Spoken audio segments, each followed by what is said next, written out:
जरा सोचिए, मिस्र की तपती रेत पर 4,500 सालों से भी ज्यादा समय से खड़े ये विशाल स्मारक, गीजा के महान पिरामिड, आज भी ये हमें हैरान करते हैं और अनगिनत सवाल खड़े करते हैं। प्राचीन दुनिया के 7 अजूबों के बारे में तो सबने सुना होगा, है ना? पर उनमें से सिर्फ एक ही आज हमारे सामने खड़ा है।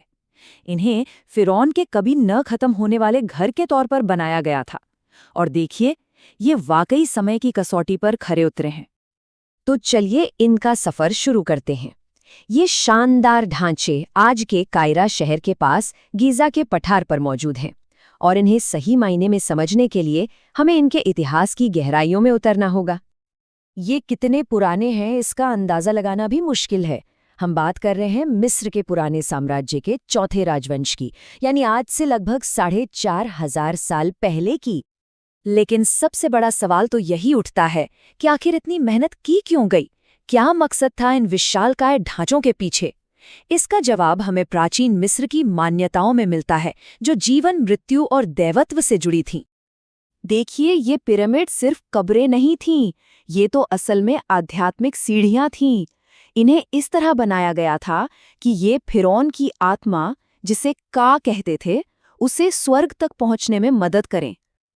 और गीजा के ये 3 बड़े पिरामिड, ये 3 महान शासकों की कहानी कहते हैं: खुफू, खाफरे और मेनक्योर। हर पिरामिड एक राजा की विरासत है। और इन सब की रखवाली कौन कर रहा है? वो है रहस्यमयी ग्रेट स्फिंक्स। ऐसा माना जाता है कि ये खफरे के पिरामिड परिसर का संरक्षक है। तो मकसद तो समझ आ गया, लेकिन इन्हें बनाना, अरे बाप रे, ये तो आज की टेक्नोलॉजी के हिसाब से भी एक नामुमकिन सा काम लगता है।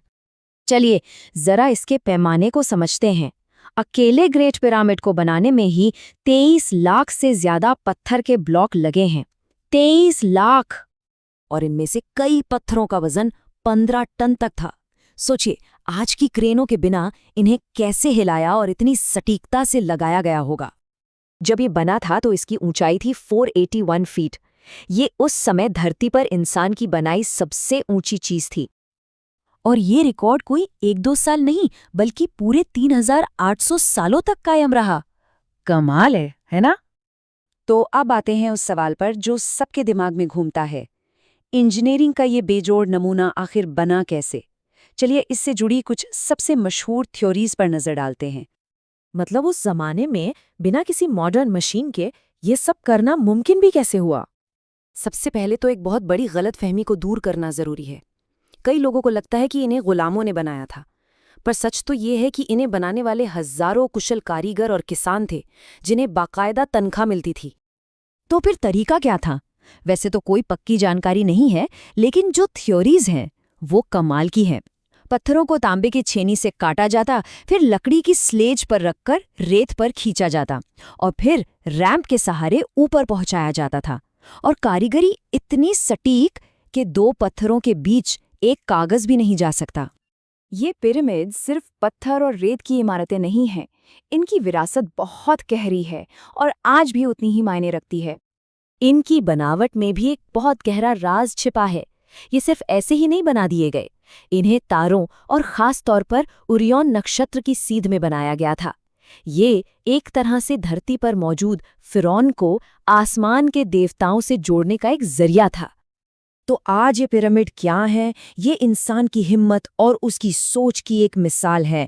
ये हर साल लाखों लोगों को अपनी ओर खींचते हैं, और हाँ, आज भी वैज्ञानिक यहाँ नई नई खोजें कर रहे हैं। और यही बात सबसे ज्यादा रोमांचक है। आज भी नई नई टेक्नोलॉजी जैसे कॉस्मिक रे स्कैनिंग से इनके अंदर नए चेंबर और रास्ते मिलने की संभावनाएं बन रही हैं।